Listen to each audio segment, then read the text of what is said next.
push the start, right? Elizabeth, just push the start. Yep, green button on. Green button on. Whenever you're Push. Oh, okay. Good afternoon, ladies and gentlemen. This is the Barnstable Housing Committee. My name is Hilda Hay, and I'm the chair of Barnstable Housing Committee. We have other members here, so I'll let everybody introduce themselves. Go ahead. Hi, I'm Don Lynd. I've been on the Housing Committee for a while. I'm very concerned about housing. I'm concerned about my own grandchildren being able to buy a house or rent an apartment. I'm Evan Goddard. This is my second year on the committee. Asia Grays, I've been on the committee for a year, but we haven't met, so my first meeting. Yay. I'm Elizabeth Jenkins, Director of Planning and Development. I'm Corey Pacheco. I'm Senior Planner. So, this meeting is now called to order.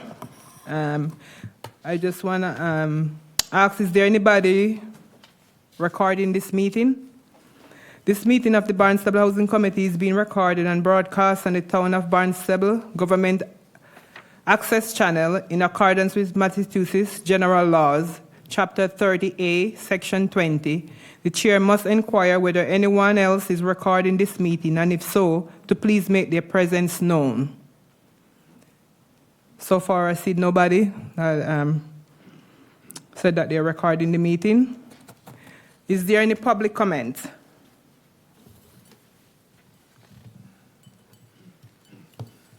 Any public comment? No? Not yet. Okay, so no public comment at this moment. So at this point, we're going to have update on housing production plan. An updated draft is available. And I'll turn over to Elizabeth, and she will lead us through this area. Thank you so much, Hilda. So as we've all pointed out, the Housing Committee hasn't met for a while.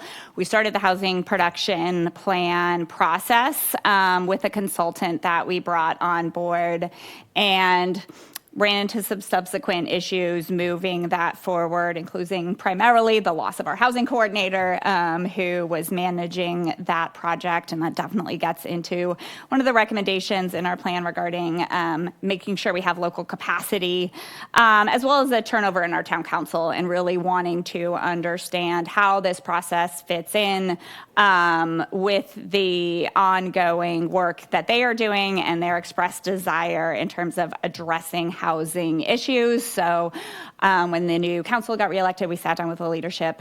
We laid out a plan to move this forward, and we are subsequently executing with our first step really being a press release that we put out a couple of weeks ago, re-announcing that an updated draft was available and that it was going to be coming through Housing Planning Board and then through the new Town Council Subcommittee and finally to the Town Council. So I just wanted to take a moment, and I know you guys have spent a lot of time on this plan already, but sort of go through the highlights of the plan. It is available on the town's housing webpage, which is really easy to access. We have a housing button right on the homepage. So if folks are looking for information about housing, our programs or our planning efforts, very easy to find that way.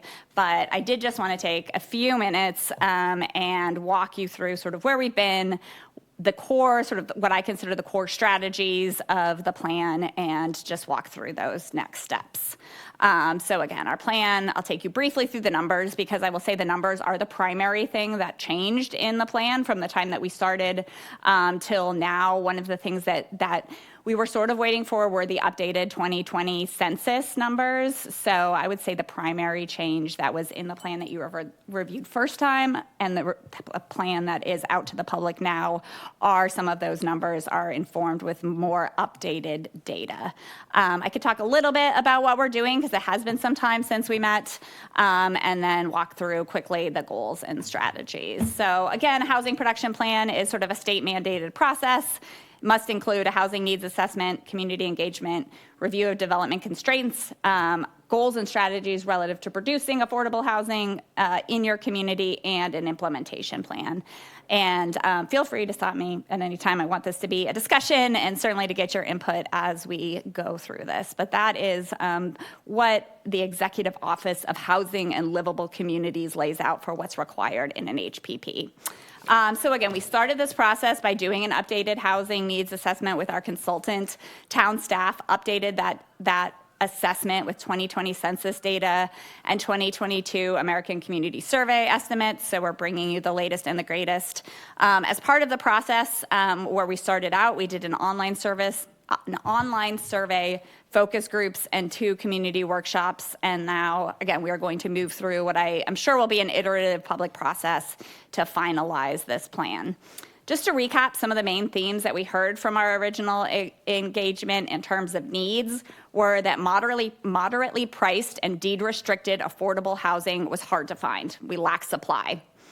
The most vulnerable and in need of our housing in our community include seasonal workers, young adults, and seniors. Barriers to housing production include wastewater constraints and zoning restrictions.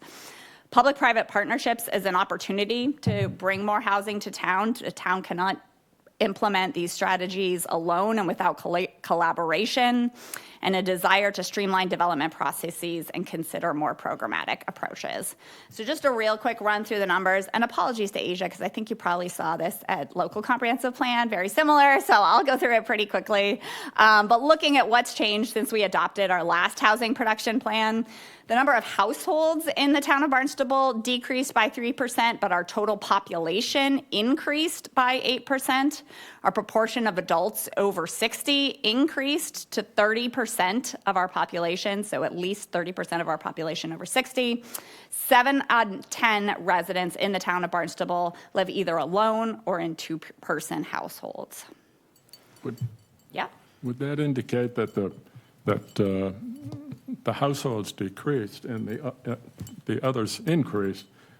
There's more singles, or there's less families because the families can't afford a house, Exactly. can't move down here. That's how, that is certainly one way to infer this data is, yes, we certainly have people who are, in housing and don't have options to be able to adapt to their lifestyle needs. So people tend to be either overhoused or underhoused. Overhoused if you're in your single family home and you have nowhere to downsize. Underhoused if you have a growing family and no ability to access that housing, single family residential housing market. So it's a real mismatch between supply and demand. 1 in 5 residents in the town of Barnstable are Black, Indigenous, or people of color. In Hyannis, 46.6% of the population, Black, Indigenous, people of color. 17% of Barnstable residents born outside of the U.S. 20% of our residents do not speak English as a primary language.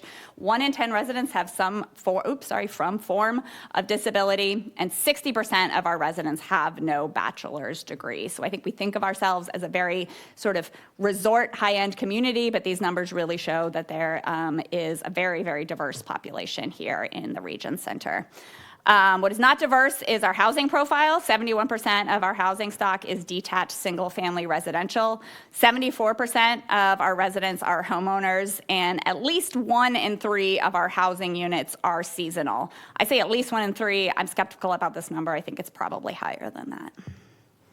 Housing affordability, and I think this number is even out of date since the last time we did it. So this was for 2022, median price of a single family home, $615,000. I updated the summary sheet. In 2023, that number jumped to $799,000. Wow. So you can see just the change in 1 year and the struggle in keeping this plan up to date. So 2023 median sales price was $799,000 for a single-family home. Less data on condos, but in 2022, we can say confidently that was $295,000, and even less data on rent. But we got some proprietary information from one of our housing consultants who said that probably estimated average rent is around $2,500 a month.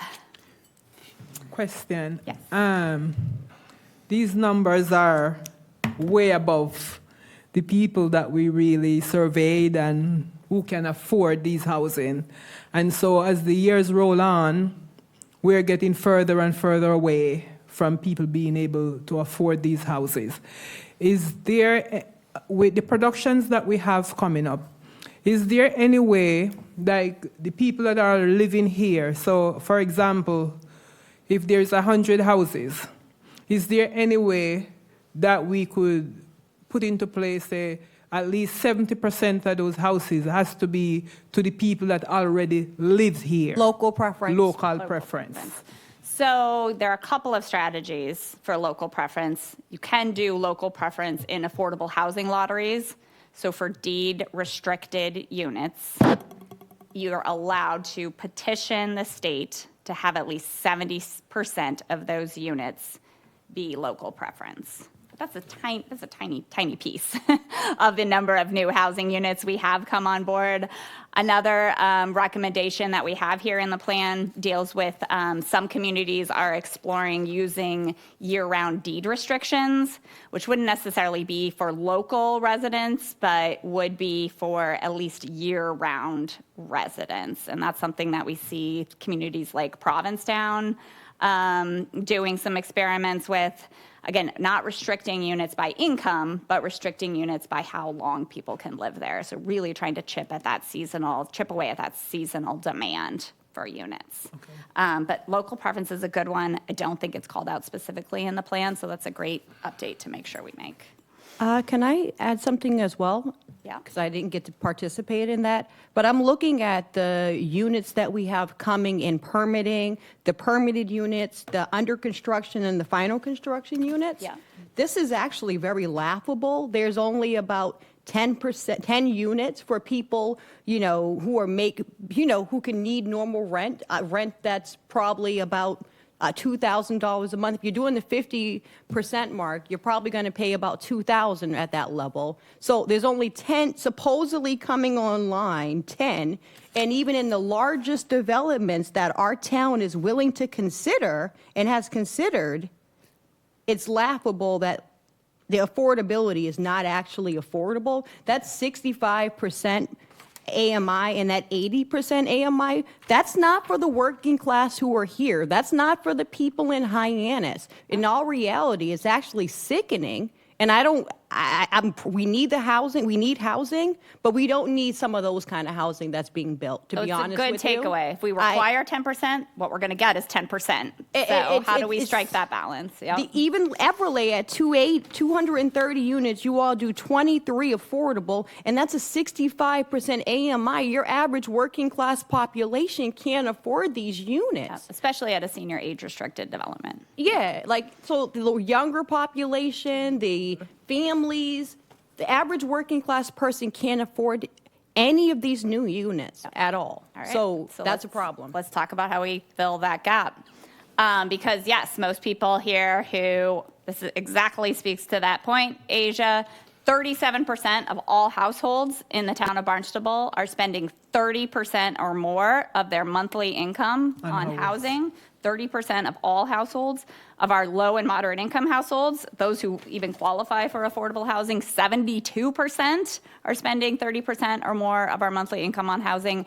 And of those, 17% are spending more than 50% of their income on housing. So even if you are housed in the town of Barnstable, there is a very good likelihood that you are spending too much money on housing, which doesn't allow you to spend more money on groceries, medicine, all of those other needs that it takes to raise a family and sustain a household. That also speaks to our education. As you look at the education of the population, people can't afford to go back to school, even young people. It's not within their reach. Even though the state may be offering free tuition, they still can't afford to go because they have to work to sustain just for housing alone. Right. And if we talk about quality of life in the town of Barnstable, having to, not being able to further your education because you are so cost burdened by your household is a serious concern. It is. Supply and demand numbers, I don't have great data on this. I'm going to skip this one. Basically, the regional takeaway is that demand consistently outpaces supply, but these are old numbers from the commission, so I'm just going to skip over this. Okay, so what we're doing today is a focus on creating new units, as Asia said, maybe not filling the gap that we want to be filling, but increasing the supply. Assisting existing residents to afford available supply. This is the idea of we can't just build our way out of it. Maintaining what we have through rehabilitation, monitoring our existing units and monitoring our affordable units when they come up for sale, and collaborating with state, county, and nonprofits. So we sort of have put all of our housing strategies into both existing and proposed into these three buckets: planning, policy, and zoning. Those are essentially policy changes, zoning changes, local initiatives and programs, things that we can do as a community, and then the sort of broad capacity coordination at education. So zoning is a powerful tool to be able to influence housing and housing production. It is the main tool that local communities have to implement policy objectives. The goal of the purpose of zoning is to control the location, rate, and character of new development. Zoning can also be, however, a barrier to development in your community if it's not consistently reviewed and updated. It can lead to unpredictable permitting and be unresponsive to market demands. We've made several zoning changes since the last plan was adopted around housing, allowing accessory dwelling units by right across the town of Barnstable, and the Downtown Hyannis Zoning Initiative, which allowed for mixed use and multifamily development by right across the downtown area. Current subsidy and incentive programs that we have in place, the town, since the last plan, has reactivated the Affordable Housing Growth and Development Trust by redirecting Community Preservation Act funds to trust administration. They currently have about $4.5 million available, and just updated their notice of funding availability to seek new projects. We participate in the Housing Development Incentive Program. This is a state program that actually subsidizes market rate development. And we've seen sort of a lot of changes, obviously, in our market and needs since this takes place, but it is a way to help developers make that funding stack work. And we have a housing choice designation, which gives us a lot of access to grants and other technical assistance through the state. It's essentially a reward for performing on certain best practices from the Commonwealth of Massachusetts. Can I ask a quick question about that? Yeah. So that equals the housing choice designation equals money, is that correct? Basically, yeah. So if that equals money, what are we spending that money on currently? Because it's not being spent on low-income housing. No, so it's not direct funding, it's more technical assistance funding. So for example, we got several community one-stop grants. The work that we're doing over at the Barnstable Adult Community Center, for example, was funded through a Massachusetts Housing Choice grant to be able to look at exactly this, how we can use municipal land to develop affordable housing. This is a great strategy. If you take land costs out, defrays cost of development, that's a contribution that can make affordable projects financially feasible. We get to create affordable housing on our own terms, more responsive to needs, interests, exactly what the gaps we want to fill, and in a manner that fits the character. So we're working on a couple of these projects now. We are trying to successfully transfer a parcel in Marston's Mills that we all call the House on the Hill to Habitat for Humanity, 2 ownership homes. And also working on a master plan for housing and recreation infill at the Barnstable Adult Community Center, and exploring, and housing is one of the many possibilities that could potentially be looked at the Marston's Mills former school, doing a master plan for that process, where housing is one of the uses that is under discussion.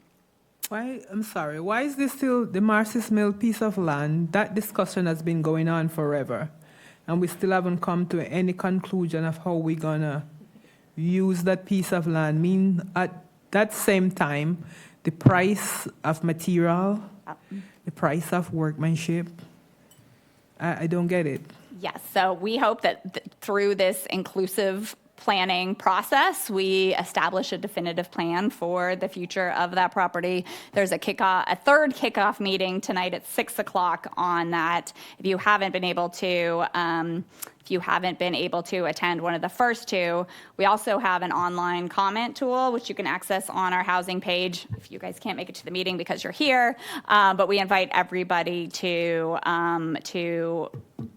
have input on that. I mean, there's a lot of different ideas for the uses out there and trying to find the balance, but we're really looking to hear from our community what they think the best use of that piece of property is and take it all the way to essentially RFP for development of whether that's recreational facilities, housing, whatever the community decides on. So that process is underway. I will say that property is not slated for to have sewer on it for another few years, 3 or 4 years now. So any sort of housing, we really want to make sure that we are lining up our housing production with our wastewater plan.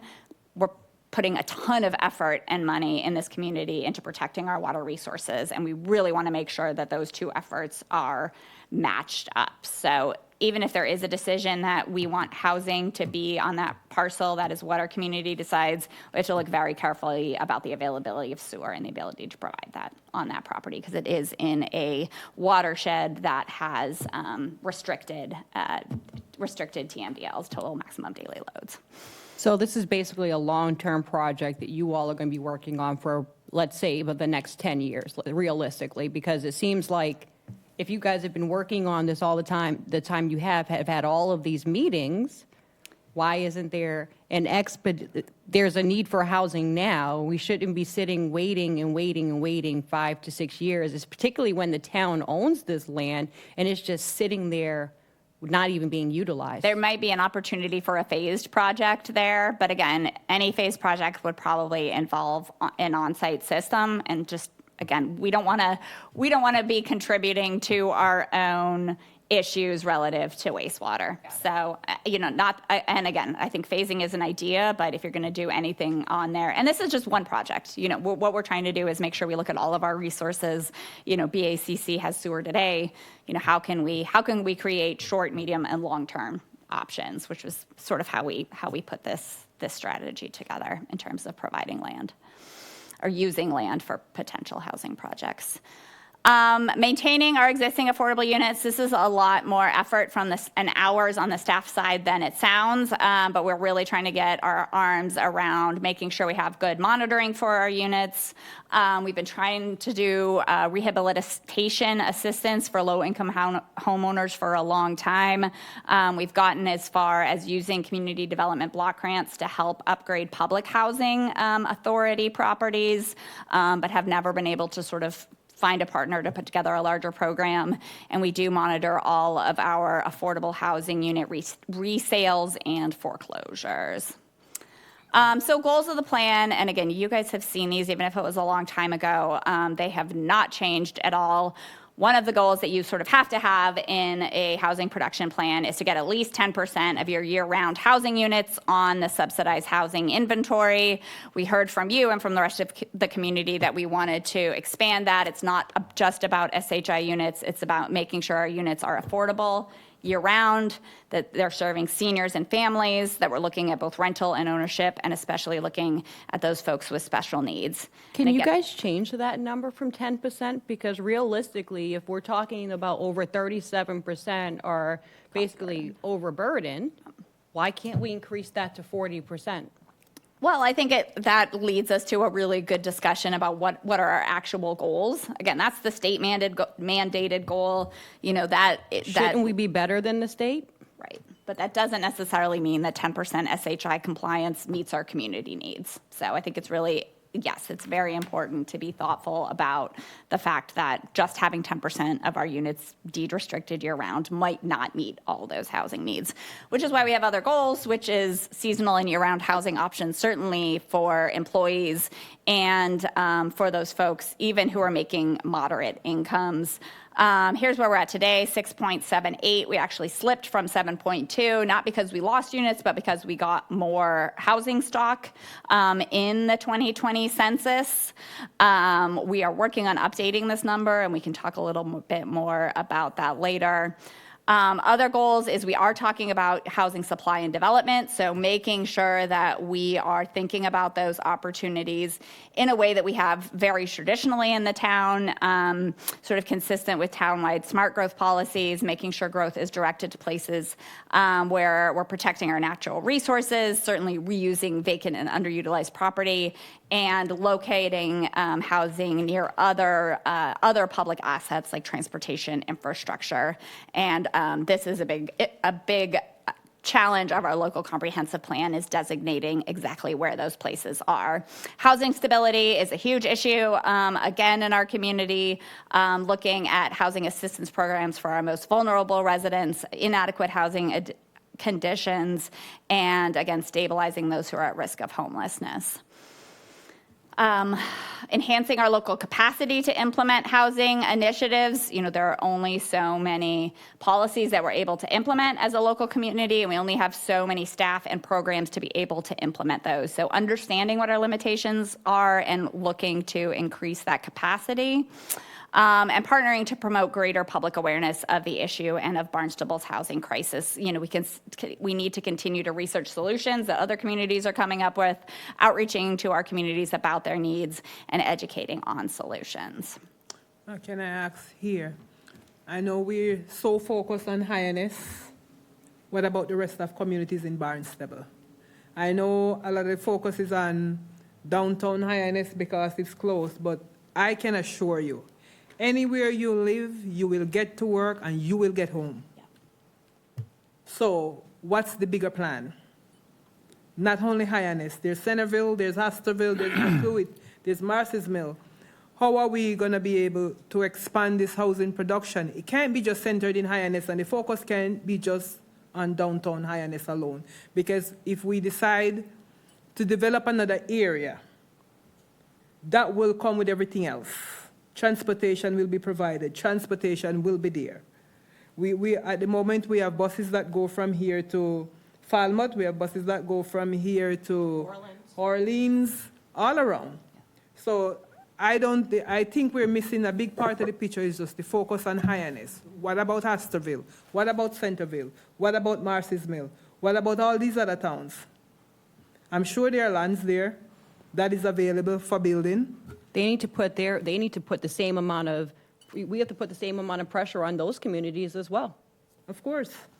Just one thing with that, isn't that the sewering right now is coming out of Hyannis, right? Like none of the other towns have a comprehensive, or villages, excuse me, sewer system, right? Like in Marston's Mill, I live in Marston's Mills, we don't have sewering. Right. So I think it's going with the wastewater, it's hard to develop anywhere else because we'd be putting in more and more things off of the sewer. And so that wouldn't be treating the water, right? That's why we've always focused on downtown Hyannis as what we literally call a growth incentive zone, because that is where currently we have the most investment in those public resources. We have sewer, we have the regional transit authority, we have water, we have all of those pieces. We have underutilized land that is desperately in need of reinvestment and redevelopment. So that's why downtown Hyannis has been the driver. I think one of the challenges of this plan and of the local comprehensive plan is to find out where there are those other opportunities across town and to really think and be thoughtful and mindful about where those exist.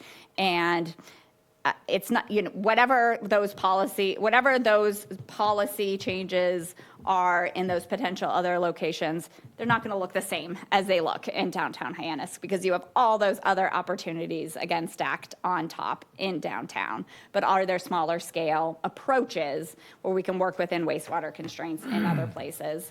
We have wastewater in Centerville now, to West Main Street, all the way to Strawberry Hill Road, all the way up Route 132. Yes, that's all Hyannis, but what are those, again, sort of smaller scale opportunities opportunities. A great example of that is accessory dwelling unit ordinance, where you're working within your Title V capacity, but we're also able to provide both homeowners and potential renters more housing options. So yes, I think the opportunities in other villages are going to look drastically different than they do in downtown Hyannis. But the challenge of this plan is try to consider all of them. I understand all of that. So to me, that short-term plan for Hyannis, we need to look 10 years down the road. Because if we keep looking 2 years go by us, because I think our focus is so small, we got to get outside that box. Long term, I know short term, the focus is on Hyannis, yes. But as the sewer come into being, should we be thinking of the sewer going out and in other areas also on a faster pace to accommodate if we identify an area or a plot of land that we should be pushing the sewer in that direction to control the water and all of that? Would that be something upcoming? Yes, so I mean, the sewer is designed to accommodate the wastewater and nitrogen management needs that we have. So I think the opportunity is thinking about where potentially we have locations that are called out in this plan, places where we still have protection of natural resources, but maybe we have an opportunity to reuse vacant or underutilized property, or places where we do have good access to public transportation and other infrastructure and might be able to meet both those needs in those locations. I don't see the sewer plan being modified to accommodate housing demand in other locations across the villages at this point. That's not the driver. Okay. It feels that Hyannis, I mean, I know I'm a renter, but I mean, all of the new developments are in Hyannis. So, I mean, it feels that the other villages are not taking on some of the effort to build for within their community, because each community is going to have people who are struggling as well. Marston Mills, not everyone's rich and owns a home in Marston Mills. There are some people who are renters in Marston Mills. Yeah. So, of course, I'm sure they want units available there as well. Right. So, I mean, I think that all of the villages need to work on that and start focusing on building housing wherever they can build it at. Even if it's 5 units. Yep. We should be focusing on that as well. All right. Sorry, I wasn't a part of the original plans. I just No, wanted I to hear you. add That's stuff. all right. No, that's certainly something Hildy, to build in. is the 40-bay limit that we're supposed to be trying to get to still 10%? 10% mandated under Mass That's General Law, a- Chapter A 40B. lot of the things we reviewed, that was a while ago, but they were set at 10%. Mathematically, you can never get to a figure. You're never going to unless you get go above your over. 10%. You've got to make it Yeah. 11 or 12%. Right. The other thing, I just wanted to inquire, since the affordable housing, other than rent, the buying, the people have to have worked for 2 years, they get a mortgage. And I noticed one of the slides said foreclosures and the deed restriction. My concern is if I got one of these houses, why would I want to do normal maintenance? Why wouldn't I just let it kind of fall down? If when I sell it, it's going to be restricted anyway. I'm not going to make any money, so why should I take from my wife and family? Is there any provision for a profit for these folks? Yeah, so I mean, the way I think about, deed restricted, especially home ownership housing, especially the types of housing that are being provided for folks at very low income, is there are certainly families and households in our community who are in desperate need of housing stability. They are moving around, jumping from place to place, and the opportunity for housing stability far exceeds, I think, the desire to make sure they're making a profit out of their home. To have the safety of housing stability for a long period of time, again, for folks who don't have that, is a huge benefit in our community. And really, I don't think we see too many of these properties that are facing the scenario in which you. The slide said Which you foreclosed percent. properties, but it might be one. No, right, there are not that many. Honestly, they're a lot of work when they do come up.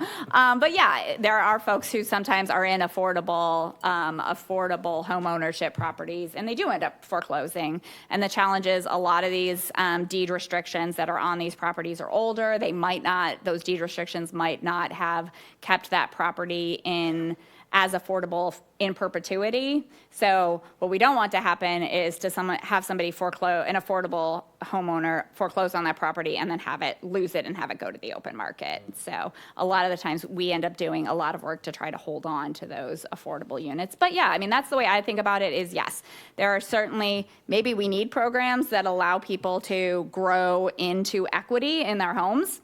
That's how the majority of people in our society have built wealth over time, is through home ownership. And we see more and more programs.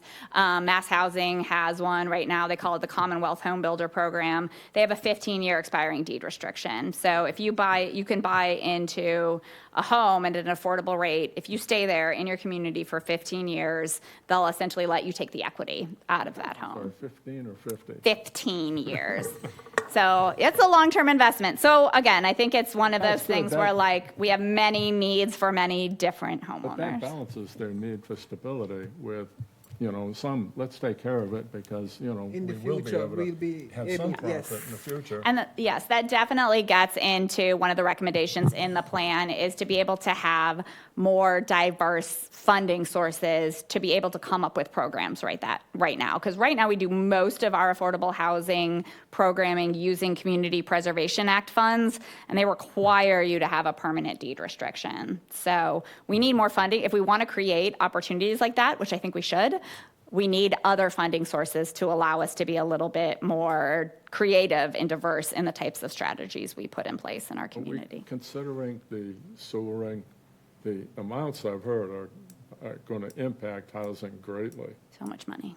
Yeah. At 30,000, and then it's not just that. There's annual operating, and I think too many people think sewerage is the answer.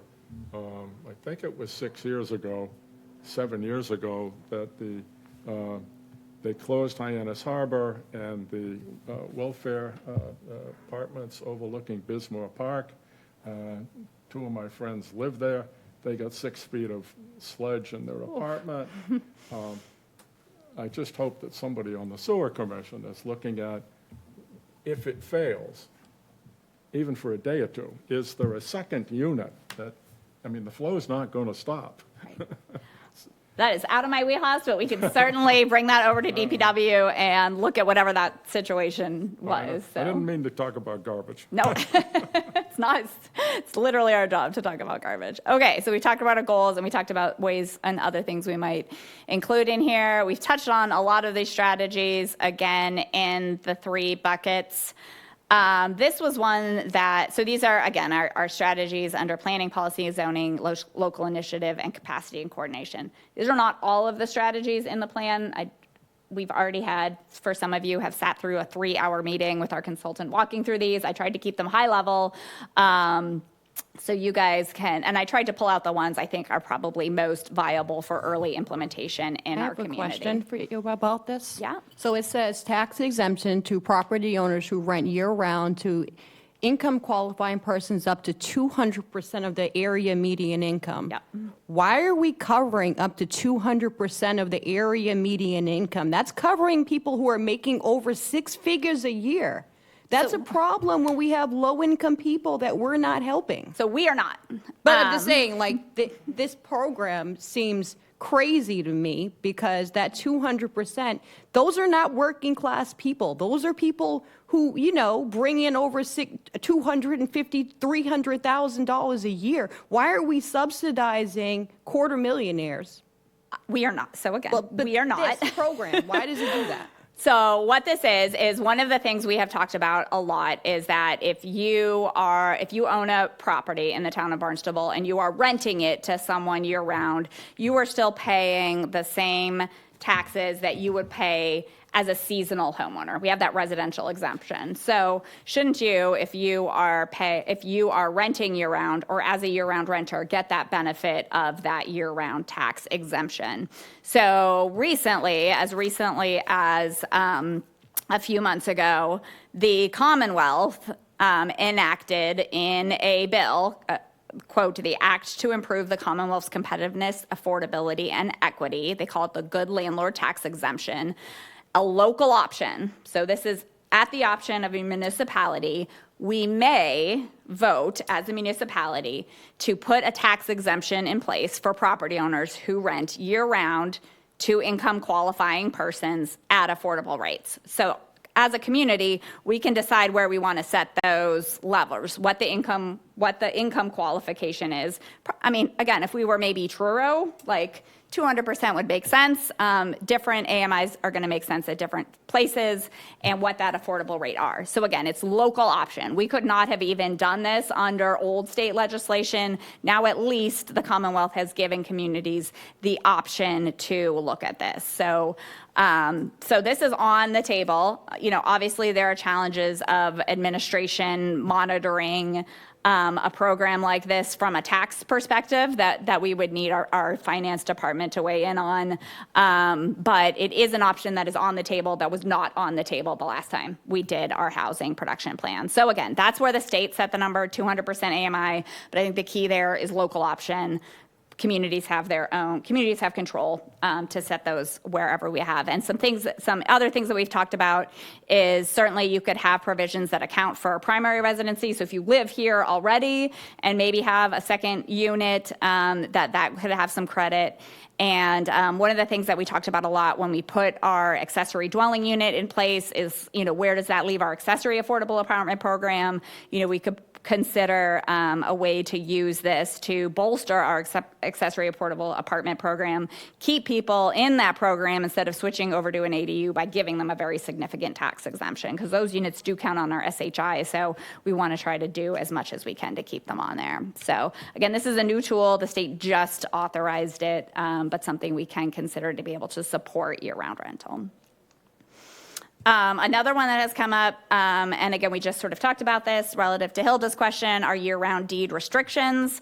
There is no legislation to be able to do this, so this would have to be done by special legislation. We do see communities doing this like Provincetown, and again, this is placing deed restrictions or buying a deed restriction from a homeowner. For example, let's say you're a senior, you want to stay in your house for a while, having trouble affording your property taxes. Maybe the town purchases a deed restriction from you, so you agree when you do sell your home, you will sell it to somebody who will be living there year-round instead of a seasonal occupant. It's seasonal occupant, so it's, again, restricting by occupancy but not by income. And we've, again, seen examples from Provincetown, but also from other seasonal communities like Vail and Lake Tahoe. So these are the zoning strategies, and I think really what you guys were speaking to relative to thinking about what all those options are on the table in terms of how we diversify our housing stock and let zoning do the work for us. So strategies in here include amend zoning to allow appropriately scaled mixed use and multifamily development in and around our village centers, auto-oriented commercial nodes, West Main Street, Route 132. Again, thinking about the concurrency with infrastructure and other services, and thinking about where our zoning could potentially be updated to allow appropriately scaled development in these locations. For me, West Main Street here seems like low-hanging fruit, definitely an area that could use some reinvestment in already sewered, already has a lot of multifamily, and would probably be a good next project. I know we had a former housing committee member who was a huge advocate for tiny homes. These are permitted under state law, but are not necessarily permitted under the building code. So supporting changes to the zoning code and building code to allow for tiny homes. Looking for opportunities to create those starter home opportunities. there's basically, with an $800,000 median home price, there are very few opportunities to be able to get into the housing market. So the state did put on the books a couple of years ago a program, 40Y, that allows for communities to adopt zoning to allow for small-scale starter home, deed restricted at 100% of AMI. So it's really trying to figure out what would be the appropriate location for a development of that scale. There are a lot of communities or a number of communities that have put programs in place to look at how to better utilize their single-family home stock, particularly in areas where they have large and perhaps outdated single-family homes. Cohasset, Duxbury, Hingham, Norwell, Gloucester all have ordinances, particularly in and around historic areas, that allow single-family homes to be converted over to 2 or 3 family homes without making any changes to the exterior of the building, but be able to, again, reinvest in those existing housing units. And then, again, I'm just going to sort of put this as an underlying piece under a lot of them, coordinating, again, housing and wastewater, where we do go through a process where we look at specifically where in our community would we want to put these policy and zoning strategies in place. Do we have any idea? We put any thought into those single small houses? Has that ever come up? It has not come up. It is a recommendation in our plan as one thing that other communities are doing that we might want to look at. But no, I have not. No one has ever brought that forward as a potential policy proposal to look at more closely. But again, the idea here is to put on the table strategies that we see being successful in other communities, and then taking this through a process, again, to our planning board, to our town council subcommittee, to our town council, to figure out which one of these should be prioritized and moved forward.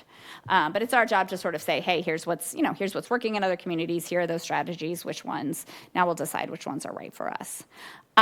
So again, to the issue that if we require 10% of our units to be deed restricted affordable, probably what we're going to get is 10% of our overall units to be deed restricted affordable. So let's take Never get there. Let's take a closer look at our inclusionary ordinance. It is a dull tool right now. Just all projects across the board, no matter the size, at just 10% of the units have to be deed restricted at 65% of AMI. It was a great win at the time. We've seen communities become much more sophisticated with their inclusionary ordinances. I definitely think we should have different requirements for different size projects. The burden to do a deed restricted unit is a lot different on somebody who's doing 11 or 12 units than it is on somebody who's doing 200 units. So looking at different requirements for different size projects at different income levels. Also, as Hilda knows, it's not just about creating units. There could be alternative options for compliance, dedication of land, paying a fee in lieu, deed restricting units in other locations. Right now, as we've seen, the process to do that is very long and cumbersome. Let's try to build more options and flexibility into our ordinance. Is there any consideration, it may not be legal at all, but we need our town employees, police, fire, teachers, administration, growth department. It's an import quarry from New Bedford. Okay. With another institution, we had several people, we had trouble getting teachers at a private school, and it was the housing. Yep. They accepted, they came down here, they tried to get a place, and I'm going to give 100% of my income before taxes to a landlord, and it just isn't possible. Right. And, I know you guys all make 300,000, but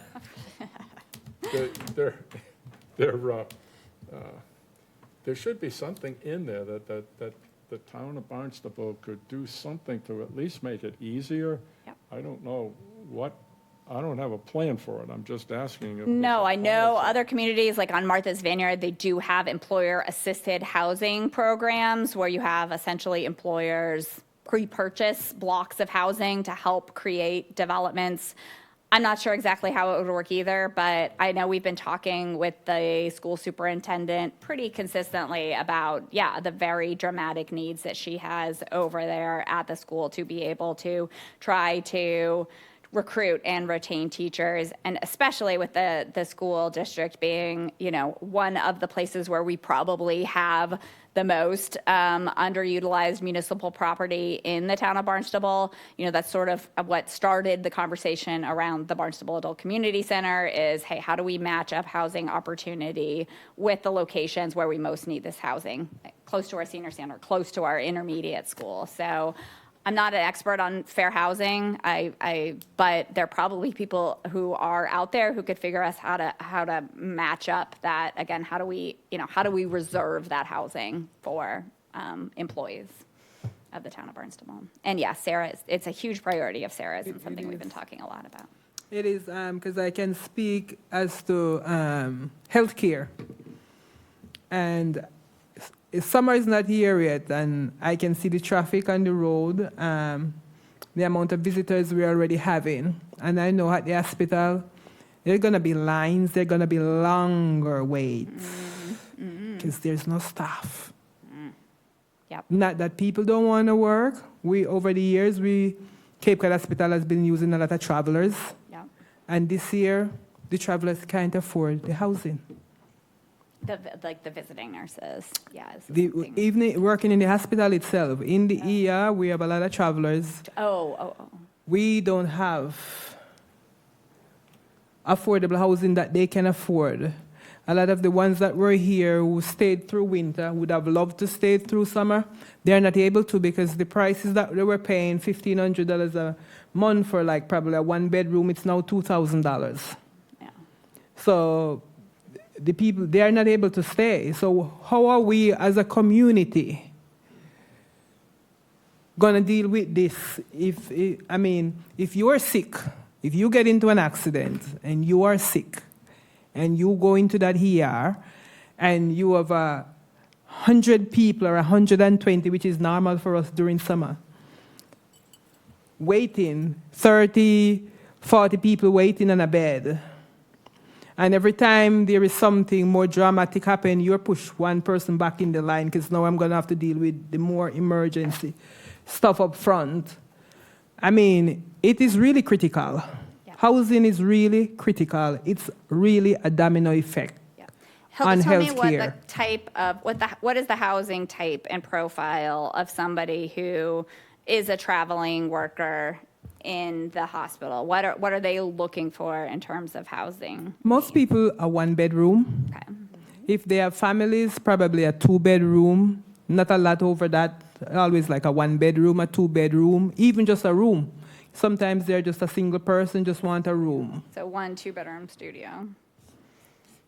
Close to the hospital? Or is it? It doesn't matter. It really doesn't matter. It really doesn't matter. Close, because most people have a drive. People from out west, we have people from out west will come out here, they'll drive, they come over, they have their whole means of transportation. Okay. It's where to stay is the problem. And how People long coming are they- from off Cape. Normally, a contract worker, 13 weeks, some people will stay. We have had people stay a whole year, 2 years, 3 years. And a lot of those people, I've known people who have been here for the last 3, 4 years, staying and working, but now they have to say, I got to pack up and go. I can't this summer.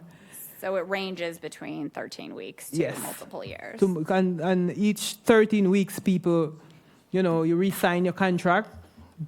You like where you're at, you're working, you're making money. But at this point in time, with the price of housing, I don't know. It So would, doesn't look good. Would it like a dormitory style development focused just on traveling workers? Is that like a gap, something that's missing? I know folks have come to us and talked about it. I don't think we've ever talked about it as a community. Yes, it is. And I think it's time for the community to start looking at that. Because right now, even our year-round workers are really struggling to stay here. And so a lot of people have moved away in the past, even since COVID. We have lost a lot of workers. And the few of us who are left here, a lot of people are just overworked and tired. Yeah. I'm sure being housing cost burdened doesn't help with that. And that doesn't help because now you have to work so many hours. You don't see your family anymore. You just go to work every day, work 3 or 4 doubles for the week, trying to make ends meet, trying to be able to pay that $2,500 for rent or for mortgage. And if you have 2, 3 children, it's like people are watching their children on their camera at work. They come in from school, they make sure food is there. And you watch them, whatever they do, there's no real communication, no family get together because they can't afford to be there. So these children are being raising themselves basically on their own. What kind of future are we looking at in the next 10 years from now? When these children are always left alone, they kind of just be on their own and paddle their own little boat through just because of the burden of housing, the cost of living. I have a question, an idea. Yeah. I know that the J1 students have coordinators that find them housing, and miraculously, when the J1 students come, there's all this housing that's available for the J1 students. Why don't we have that J1 coordinator give the town the list of all the people that rent out rooms to the J1 students for the summer and then close those rooms up as soon as the J1 students can come? Us year-round workers aren't good enough to get those housing, but the J1 students are getting them so that they can serve the people in the summer. That's a problem, that those units don't miraculously turn into regular units other than, I understand people may not want someone there full-time, but is there a way that we can, the town can contract with those people if they're already renting out a room? A traveling nurse that's working 12 hours a day probably just wants to come home to sleep. Right. If someone has an extra room in their house, the town should be saying, hey, you people who have extra bedrooms in your house, we'll give you $500 a month plus whatever you get from rent. That's a way we can get rooms available immediately without having to build. You mentioned that there are people that have too much house, and there are people with too little house. So if there's a person who has a 5-bedroom house sitting empty, can the town approach those people and say, we'll give you some money if you keep it and let someone else rent a bedroom in your house? Because I know in Boston, I rented bedrooms from seniors, and they would go on their end of the house. I would be on my end, but that's how it works in Boston, where whenever I rented, I would just find someone who had an extra bedroom available so that I can rent from. But you can't really find that here on the Cape. Right, so like a workforce housing match type of program. All right, that's a great That idea. would be great if, somebody could, looking for an apartment, didn't have to, they could just come here and they could have it on. They could have it online. Right. Yeah, and you've got 500 different landlords. Right. And the landlords would see also, and they'd have to compete rather than, there's no competition right now. They say the rent's, $2,500. I don't think I could pay $2,500 a month. I mean, that's ridiculous. I worked all my life. I mean, the J1 student I know, like for a lot of people who do the J1 student, there are like 2 or 3 people in a room. So it's a little bit different from like a person, like a nurse. But it's better than, at least they have a roof over their head that's affordable for them while they're here. Right, that's why I was asking about housing type. So like a J1 is more temporary and maybe more fit for like a young students. A young yes, student, sort than of a mature dormitory person. style. But it sounds like a traveling worker, more semi-permanent, maybe with a family, maybe better to be in a 1-bedroom, 2-bedroom studio. yes. More sort of I more like the dormitory established. style. In the Army, we had 40 people on the first floor and 40 people on the second floor, and everybody was happy. Yeah, when you're a young Or person. you did push-ups. When you're young, yes. I When you're a think young it person, does. that's great. Better be happy. But if it was affordable, I mean, when I moved to D.C., I didn't know anyone, so I went into one of these dormitory-style places. There were 4 of us in a room. There were 2 bunk beds, and I paid $700 a month to stay there, and I was fine with it for the first 3 months, but it gave me the ability to look around and Yes. find something. And if you're only here for 12 weeks, and they're telling you the rent's $800, and you're sharing a room with somebody, but you have a locker. Right. That's still doable. So it's about that diversity of housing Yes. type that, Yes. we don't have any of these options available currently. So, The Ink Block, they pair people up. They have 2 bedrooms, and it's an apartment complex in Boston. Yeah. They have it so that They rent it out per bedroom. So there might be a 5-bedroom house. It might be a 5-bedroom unit, but they're renting it out to each individual has their own lease for their bedroom. It's like a rooming house. Okay. Maybe we need rooming houses. I mean, we have such a severe shortage of housing that even a rooming house would help. Yeah, and Yes, maybe if in it was healthcare. operated by an employer that had that oversight over it, it gives sort of more control and stability than some of these other experiences that we have now. Yeah. Well, I tell folks that, if you can't afford your big house, never sell it. Have somebody come in. Right. You've got 5 bedrooms. My goodness, why not? Right. Yeah, and that brings us back to this idea of single-family home conversions. If you But could people say, create I an don't want accessory dwelling somebody unit in my or house. I said, well, but you're losing your house. Why don't you just try it with this person? And you're the landlord, you kick them out. Yeah, which is hard. Not everybody has the know, stomach but to it- have a Well, tenant. and But I wonder what the number of unused bedrooms are in the town of Probably a Barnstable. lot, a I lot. bet it'd be high. that way, we could most literally people who are house travelers people. are decent people because they run their background, they did all the checking, and most people are pretty decent.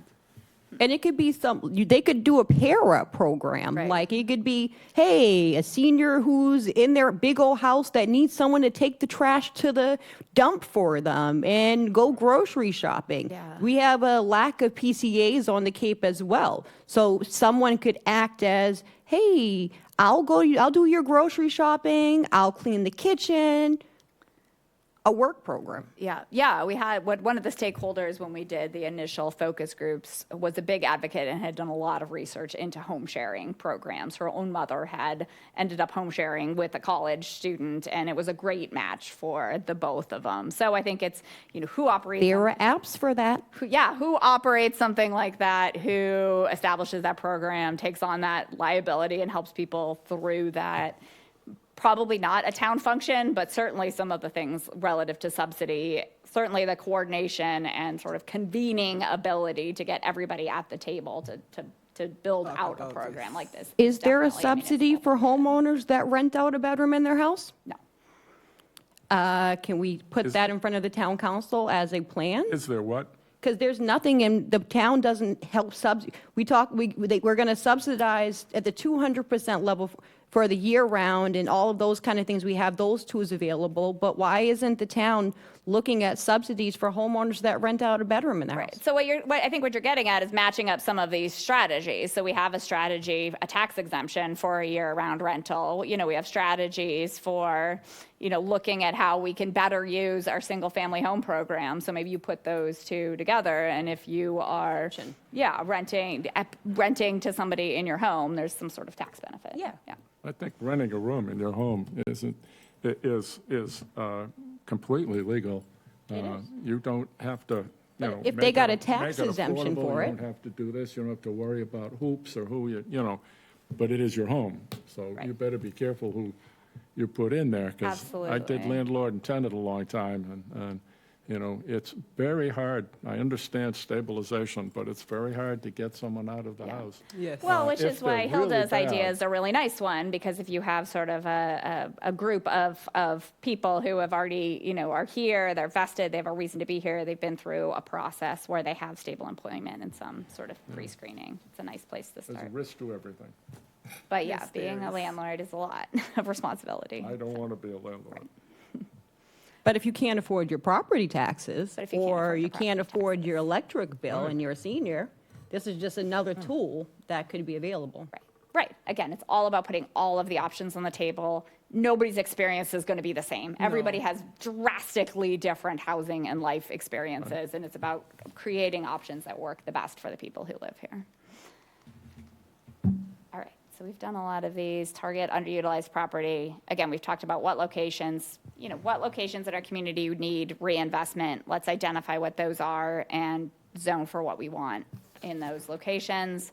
Short-term rentals, obviously, it's something that we talk a lot about here on the Cape and in our community. We've been really working hard since the last time this came up in the town of Barnstable. Absolutely recommend that we use data to understand the challenge and to develop future policy proposals. we need to identify the problem that we're solving. When we look at creating policy for short-term rentals, I think that there are sort of two different categories. Certainly, there are challenges both for neighborhoods and neighborhood stability that come with short-term rentals, and then there are challenges with the impact that they make on the housing market. I think those are probably distinct, but both need addressing in terms of short-term rental policy going forward, and looking for opportunities to generate revenue from short-term rentals and direct it to affordable housing. Right now, all of our short-term rental tax revenue goes to wastewater, which is great, big issue. But we do see some communities doing things like taxing professionally managed short-term rentals, putting a premium on those above and beyond others, and directing that revenue directly to short-term rental. And that definitely goes into diversifying the types of funding sources we have to support affordable housing, because a lot of the things we're talking about, again, incentives or things like that, cannot be funded through CPA. I know we're trying to make full-time, full-year housing, but we're allowing short-term rentals, 2 days, 3 days. Would it be completely crazy to stabilize the family for the school year? I have a lot of clients that they close it up in September. There's nobody there. They can't afford to put someone in there. It just seems to me, I know, what do they do in June when the kids are out? But wouldn't it be nice to stabilize the family and the kids in one school, in one place, where the bus is coming? I don't know. I've been shot down every time, but that's okay. But I appreciate that, but what happens in June, July, and August? What happens to that family? In June, yeah, that's. I didn't say it was perfect. Yeah. And I did say I was shot down. Yeah. But there might be a program out there to address it, but again, that's it's a huge challenge. But yeah, I think a lot of people, they figure it out relative to short-term rentals. People who do live in houses that are attractive for short-term rents, we see it happen. People who live there year-round and then, bunk up with a family member or, spend their summer somewhere else to be able to afford their home for the rest of the year. Can we increase our occupancy tax? Are legal. It's really a hotel. It's your neighbor next door that rents to strangers for a weekend. They usually have parties. They're usually renting to 8 or 10 people. I just came back from Penn State. But anyway, and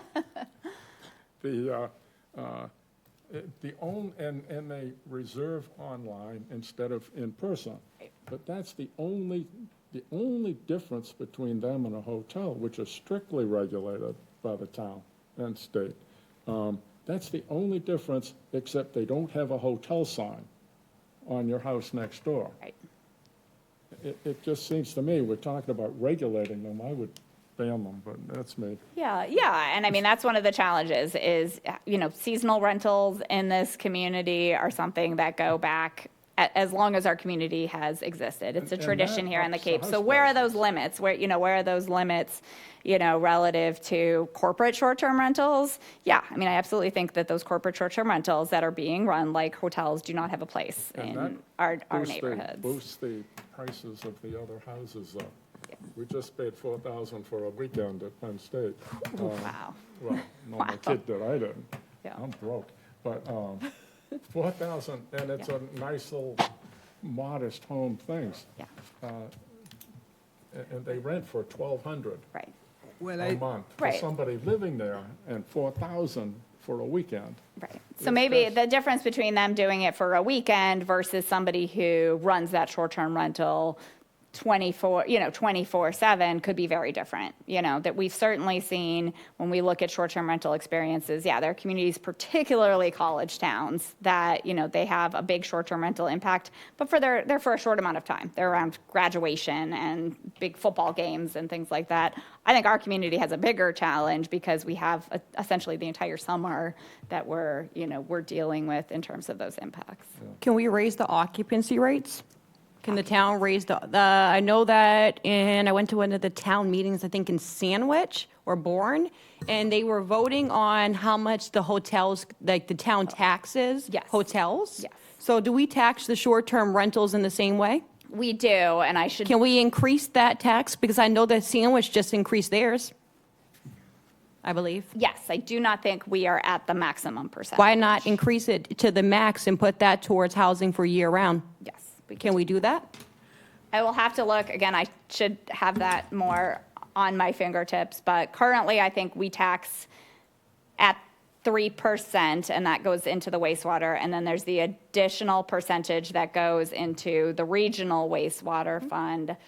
I will have to go back and check if we are maxed out on those Because percentages or if we can they go went to the greater. max. Yeah, definitely one of the recommendations in this plan was to max out specifically for short-term rentals that are those like corporately or professionally managed short-term rentals. I mean, if we don't ban them, we should be Taxing the we should be maximum taxing percentage. the heck out of them. But at the same time, we don't want to push people away from renting their properties or have that opportunity to rent their properties because they are the one who are spending for their property. They put a lot to invest in it also.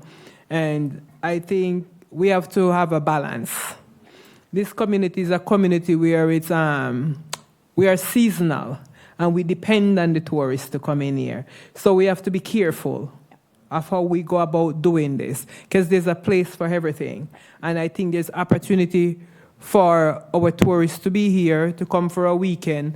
I travel, and I love to travel. I go away sometime for long weekends or for a week, and I wouldn't, if I run up on those restrictions, how would I be able to travel around where it's, sometimes in home it's more convenient than going into a hotel or renting a property, especially if you're traveling with family.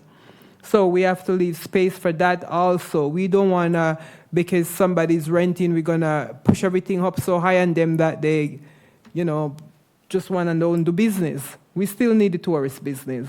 So we still have to make some accommodations for that. Right. And yeah, we heard from a lot of people the last time we tackled this issue that, yes, they were able to do things like afford their property taxes or afford that family home that their grandmother left them because they have the option to short-term rent. So again, it's the idea that everybody has a different story and everybody has different needs in terms of how they get by here. So it's about listening to all those voices and finding that policy balance. It's a really tough one.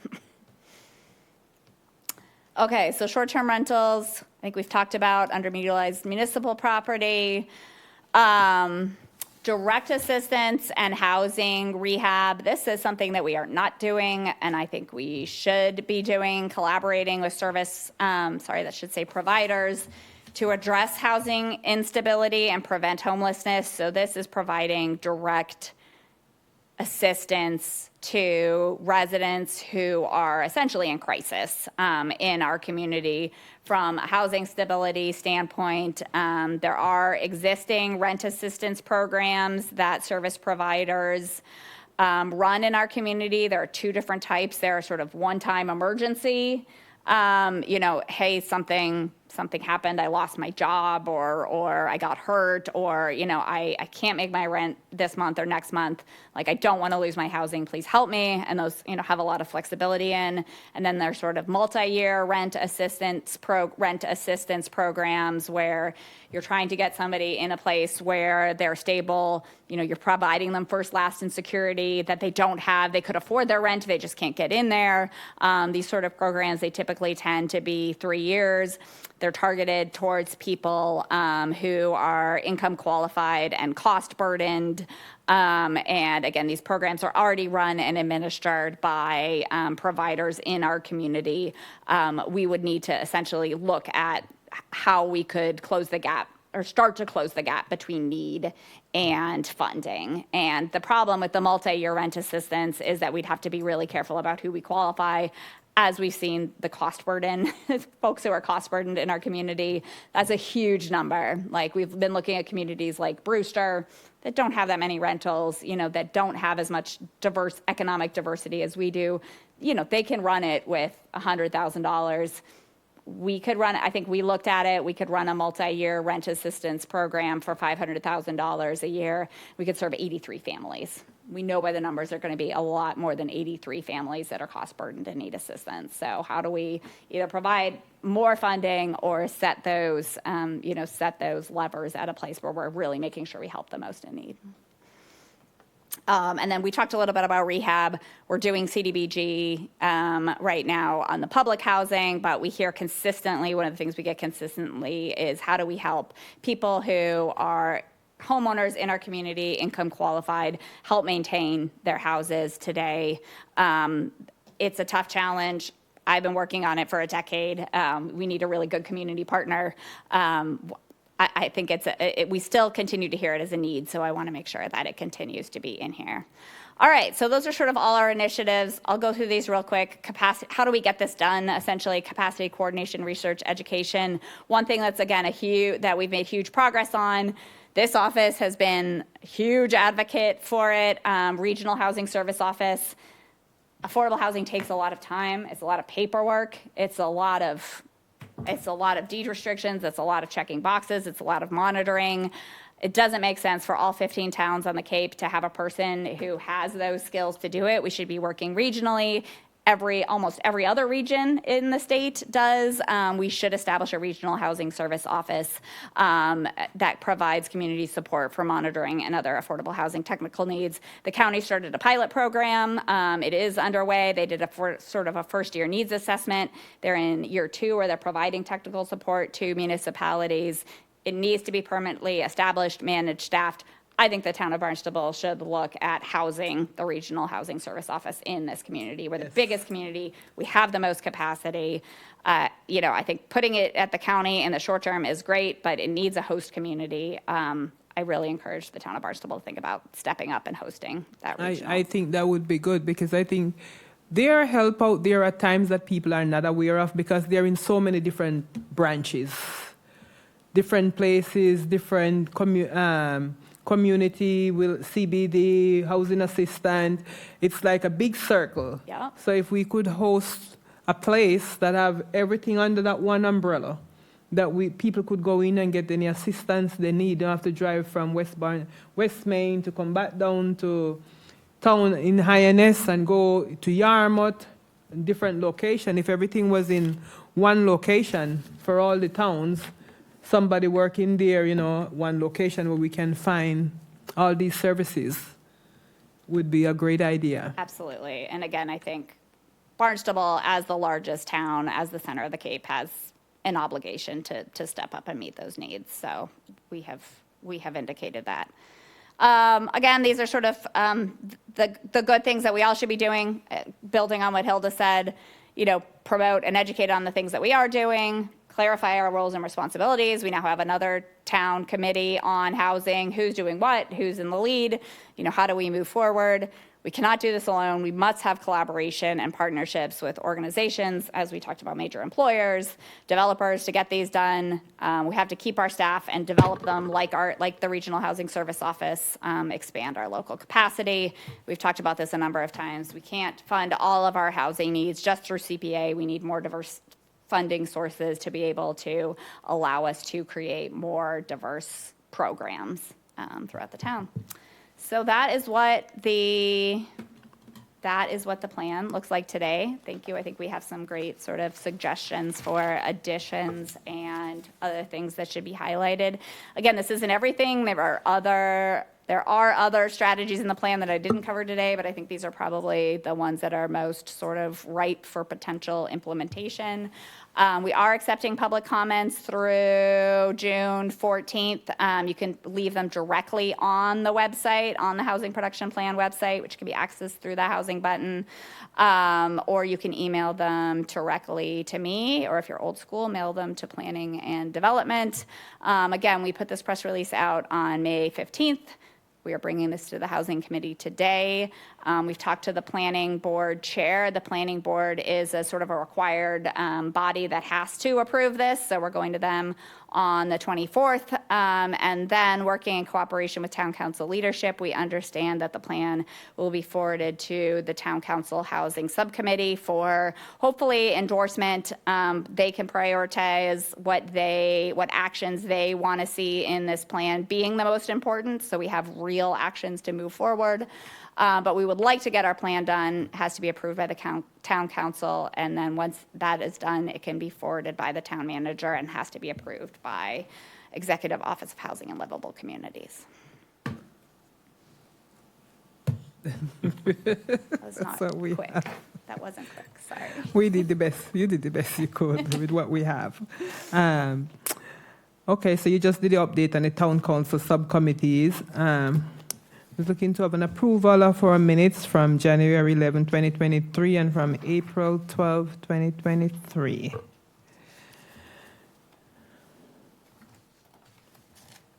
Anyone wasn't look here. at those minutes? I'm looking at, We're doing the minutes? yes, So moved. okay.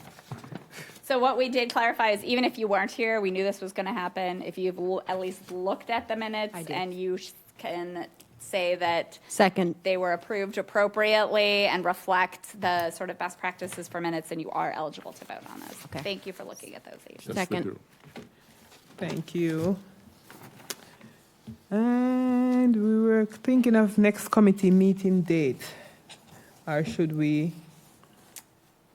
What is the committee's preference? We finally have a little bit of momentum back.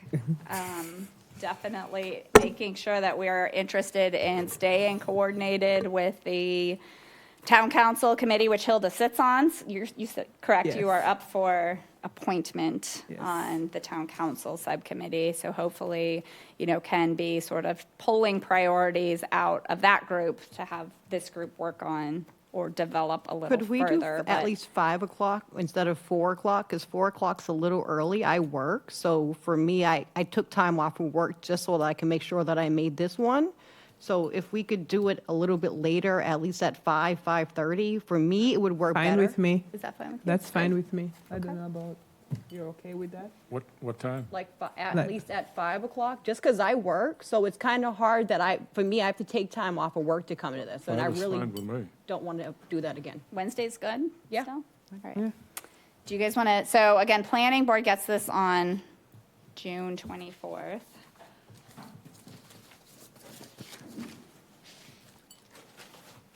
We are looking at the summer. I mean, is your preference to?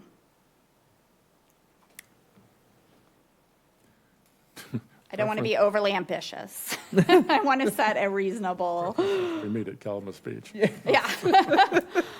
I mean, should we wait until August to try to meet again?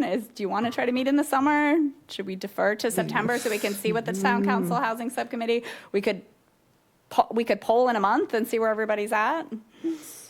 We'll poll in a think we month probably instead of could do setting a next something. date. All right, Yeah. well, we will make a note that Wednesdays at 5 PM are workable for folks, and we will get back to you around June 29th, and we'll see how LCP is doing, we will see how the subcommittee is doing, and figure out what the next task is. We will have business, so I know we are working on this regulatory agreement with Hilda and the town council members that the housing, so we have a developer who wants to do a fee in lieu. Instead of doing on-site affordable, he is looking at a donation of land. So the housing committee would have to review that and make a recommendation on that.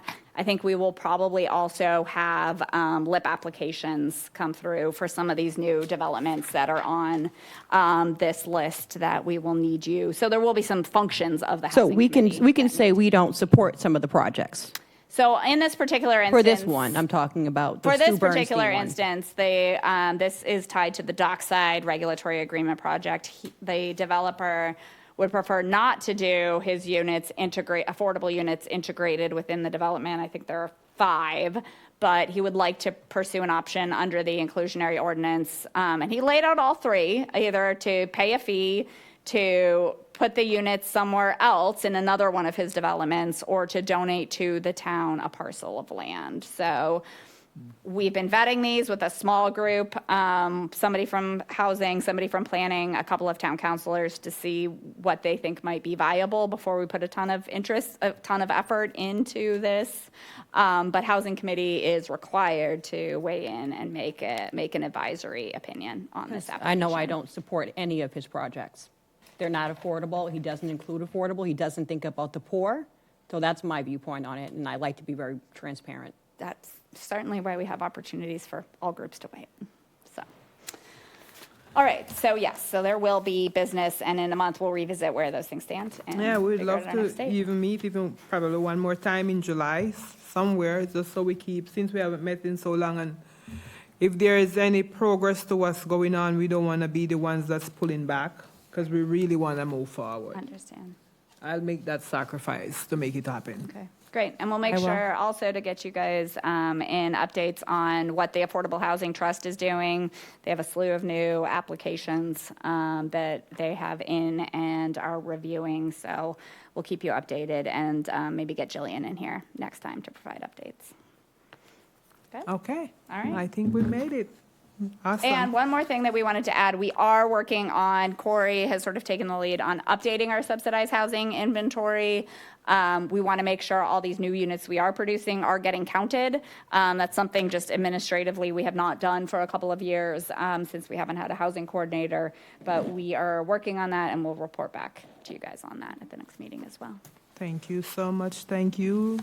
Thank you, team, for coming out and for making this possible. Can we move that the meeting be adjourned? Second. So moved. Thank you. And a second. Do we need a second? I did. She did. I got it. Yes, we do not need a roll call. And all in favor? A motion and a second. Aye.